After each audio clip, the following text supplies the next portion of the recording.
잠언 5장 1절에서 23절 말씀을 함께 읽으시겠습니다. 함께 읽겠습니다. 내 아들아, 내 지혜에 주의하며 내 명철에 내 귀를 기울여서 근신을 지키며 내 입술로 지식을 지키도록 하라. 대저 음녀의 입술은 꿀을 떨어뜨리며 그의 입은 기름보다 미끄러우나 나중은 쑥같이 쓰고 두 날 가진 칼같이 날카로우며 그의 발은 사지로 내려가며 그의 걸음은 소홀로 나아가나니 그는 생명의 평탄한 길을 찾지 못하며 자기 길이 든든하지 못하여도 그것을 깨닫지 못하느니라. 그런즉 아들들아, 나에게 들으며 내 입의 말을 버리지 말고 내 길을 그에게서 멀리하라. 그의 집 문에도 가까이 가지 말라. 두렵건대 내 존영이 남에게 잃어버리게 되며 내 수완이 잔인한 자에게 빼앗기게 될까 하노라. 두렵건대 타인이 내 재물로 충족하게 되며 내 수고한 것이 외인의 집에 있게 될까 하노라. 두렵건대 마지막에 이르러 내 몸, 내 육체가 쇠약할 때에 내가 한탄하여 말하기를 내가 어찌하여 훈계를 싫어하며 내 마음이 꾸지람을 가벼이 여기고 내 선생의 목소리를 청종하지 아니하며 나를 가르치는 이에게 귀를 기울이지 아니하였던고. 많은 무리들이 모인 중에서 큰 악에 빠지게 되었노라 하게 될까 염려하노라. 너는 내 우물에서 물을 마시며 내 샘에서 흐르는 물을 마시라. 어찌하여 내 샘물을 집 밖으로 넘치게 하며 내 도랑물을 거리로 흘러가게 하겠느냐. 그 물이 내게만 있게 하고 타인과 더불어 그것을 나누지 말라. 내 샘으로 복되게 하라. 네가 젊어서 취한 아내를 즐거워하라. 그는 사랑스러운 암사슴 같고 아름다운 암노루 같으니 너는 그의 품을 항상 족하게 여기며 그의 사랑을 항상 연모하라. 내 아들아, 어찌하여 음녀를 연모하겠으며 어찌하여 이방 계집의 가슴을 안겠느냐. 대저 사람의 길은 여호와의 눈앞에 있나니 그가 그 사람의 모든 길을 평탄하게 하시느니라. 악인은 자기의 악에 걸리며 그 죄의 줄에 매이나니 그는 훈계를 받지 아니함으로 말미암아 죽겠고 심히 미련함으로 말미암아 혼미하게 되느니라. 아멘. 네, 하인나 큐티 말씀 나누겠습니다. 오늘 본문은 내 아들아 이렇게 부르면서 어제 말씀에 이어서 다시 우리가 주의하고 귀를 기울여야 할 구체적인 지혜와 명철이 무엇인지, 특별히 남자분들을 향해서 음녀를 조심해야 한다 이렇게 말씀하고 있습니다. 그래서 오늘 말씀은 1차적으로는 남자 성도님들에게 분명히 하시는 말씀입니다. 그런데 그렇다고 해서 이것을 남자 성도분들에게만 국한한 그런 말씀이라고만 생각할 수 없는 것은, 요즘은 여자들이라고 해서 이런 문제에서 예외일 수 없을 뿐만 아니라 이것은 꼭 성의 문제가 아니라 세상의 가치관이나 미디어, 여러 가지 중독, 세상적인 즐거움이 바로 음녀를 비유하는 말이기도 하기 때문에 이 음녀의 모습을 보시면 우리가 유혹당하는 여러 가지 것들과 너무나 많이 닮았기 때문에 우리가 모두가 곰곰이 새겨보아야 할 말씀이라고 생각합니다.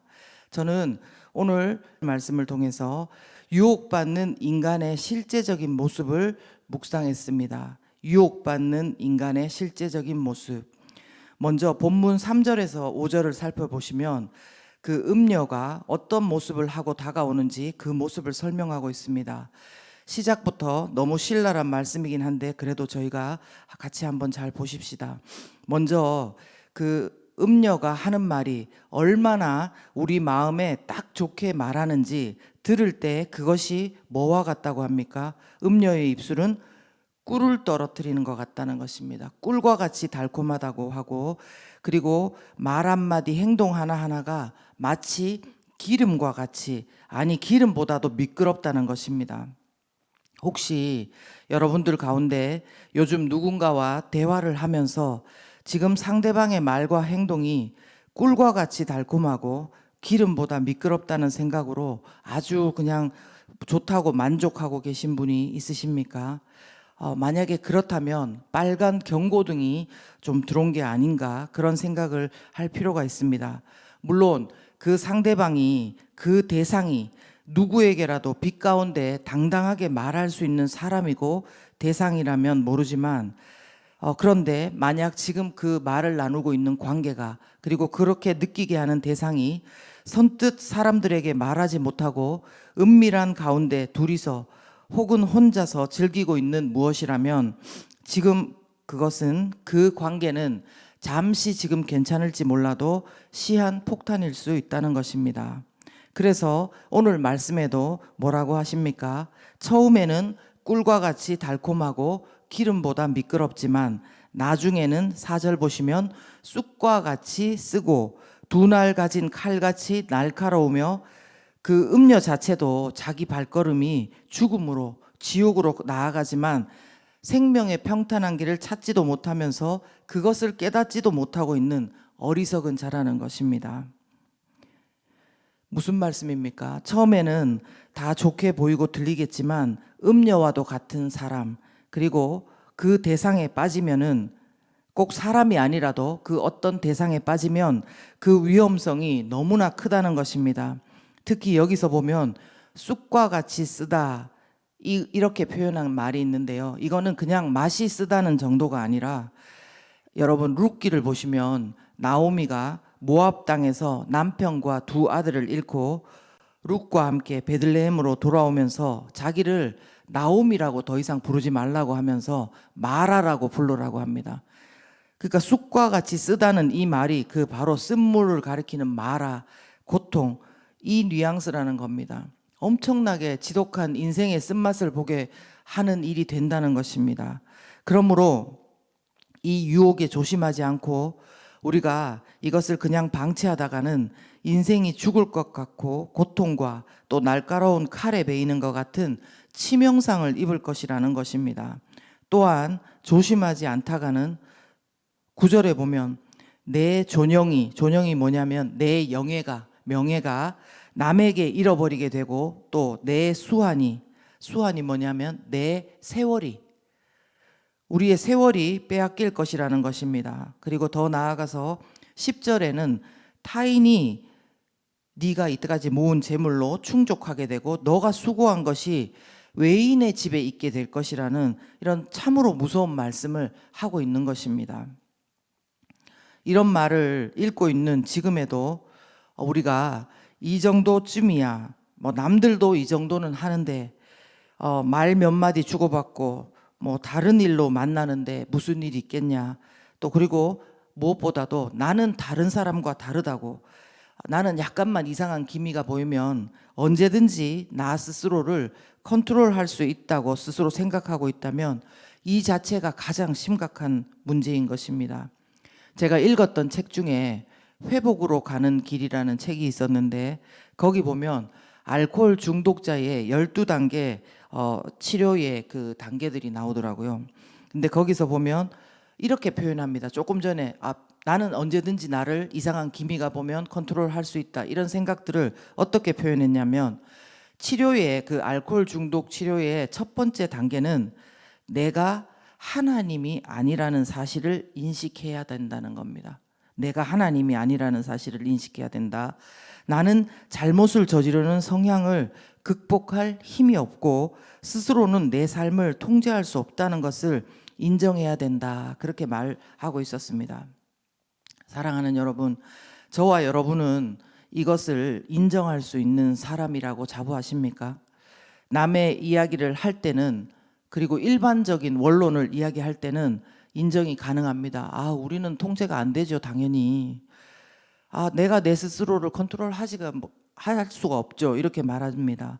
그런데 그것이 실제 나에게 누군가가 이런 질문하면서 추궁하면서 지금 문제가 심각한데 돌이켜야 되지 않겠냐고 더 이상 가다가는 컨트롤할 수 없을지도 모른다고 이런 이야기를 할 때 과연 내가 그 자리에서 저는 제 삶을 통제할 힘이 없습니다. 내가 일을 저지를까 봐 나는 진짜 겁이 납니다. 이런 말을 할 수 있을까요? 그렇기 때문에 우리는 사실 평상시에 이 일을 아예 만들지 말아야 됩니다. 갑자기 뭔 말이냐 하면은 7절, 8절 우리 함께 읽겠습니다. 성경이 어떻게 말씀하고 있는지요. 그런즉 아들들아 나에게 들으며 내 입의 말을 버리지 말고 내 길을 그에게서 멀리하라. 그의 집 문에도 가까이 가지 말라. 아멘. 여러분, 말씀이 굉장히 실질적이지 않습니까? 성경이 말씀하는 것은 유혹되는 상황을 어떻게 이겨야 된다 그런 말이 아닙니다. 네 길을 그에게서 멀리하라. 그 집 문 가까이에 가지 말라는 것입니다. 근처도 가지 말라는 것입니다. 지금 그 집 문 가까이에 있으면서 그것을 돌린다는 것은 우리는 아무도 할 수 없는 일이라는 것입니다. 한 번 되었다고 그것을 내가 잘했다고 생각하신다면 그거는 자기 꾀에 빠지는 것입니다. 그 한 번 된 것 때문에 앞으로 큰 일을 그르칠 수가 있는 것입니다. 우리가 진짜 말씀을 더 알아야 되고 정말 믿어야 되는 것이 뭐냐면 말씀을 통해서 구원을 우리가 얻었지만 이처럼 실질적인 인생의 조언을 성경이 말씀해 준다는 것입니다. 그것도 질책하는 말이 아니라 사랑의 말씀들로 우리를 다독거리면서 말씀해 주신다는 것입니다. 그렇습니다. 우리는 하나님이 아닙니다. 그렇기 때문에 우리는 내가 좋아하는 그 상황을 맞닥뜨린 그 지점에서 그것을 거스를 힘이 없는 사람입니다. 만약 할 수 있다고 생각한다면 자신을 과신하는 것이고 그것은 만용인 것입니다. 우리 모두 12절에서 13절 말씀처럼 나중에 내가 어찌하여 훈계를 싫어하며 꾸지람을 가벼이 여기고 내 선생의 목소리를 잘 듣지 아니하며 귀를 기울이지 아니하였던고 하면서 후회하는 인생이 되지 않기를 예수 그리스도 이름으로 축원합니다. 대저 사람의 길은 여호와의 눈앞에 있나니 그가 그 사람의 모든 길을 평탄하게 하시느니라. 아멘. 이것을 세 번역으로 잠깐 읽어드리겠습니다. 주님의 눈은 사람의 길을 지켜보시며 그 모든 길을 살펴보신다는 것입니다. 그냥 평탄하게 하는 게 아니라 살펴보신다는 뜻을 이렇게 번역한 것입니다. NIV 성경에도 봤는데요. 이그제민이라는 단어를 쓰면서 검사한다, 시험한다라는 그런 뜻을 담아서 쓰시는 것입니다. 그러므로 하나님은 우리의 모든 삶의 방법과 태도들을 다 아시고 또한 지켜보시는데 그냥 보시는 것이 아니고 검사하고 시험해 보듯이 평가하면서 보시는 분이라는 겁니다. 아시는 대로 우리는 예수님 때문에 이미 죄 문제 해결을 받은 사람들입니다. 복음을 소유한 사람들이고 또 그 기쁨을 누리고 있는 사람임에는 변함이 없습니다. 하지만 여전히 우리는 하나님의 백성으로서 이 땅에서 하나님을 보여주어야 할 책임이 있는 사람들인 것입니다. 거룩한 하나님의 성전으로 자발적으로 지어져 가는 기대를 한 몸에 입은 한 분 한 분이 너무나도 귀한 존재들이라는 것입니다. 하나님은 우리가 오늘 본문에 22절, 23절의 사람처럼 되기를 원치 않으시는 우리를 사랑으로 인도하시는 우리를 사랑하는 아버지 하나님이신 것입니다. 여러분 믿으시지요? 네. 우리 22절, 23절 한번 읽어볼까요? 악인은 자기의 악에 걸리며 그 죄의 줄에 매이나니 그는 훈계를 받지 아니함으로 말미암아 죽겠고 심히 미련함으로 말미암아 혼미하게 되느니라. 아멘. 이 사랑으로 주시는 훈계의 말씀을 우리가 잘 새겨들어서 내가 지은 악에 매이고 걸리지 않고 또 훈계를 거부함으로 죽고 그 미련함으로 혼미한 자들이 되지 않도록 우리가 기도해야 할 것입니다.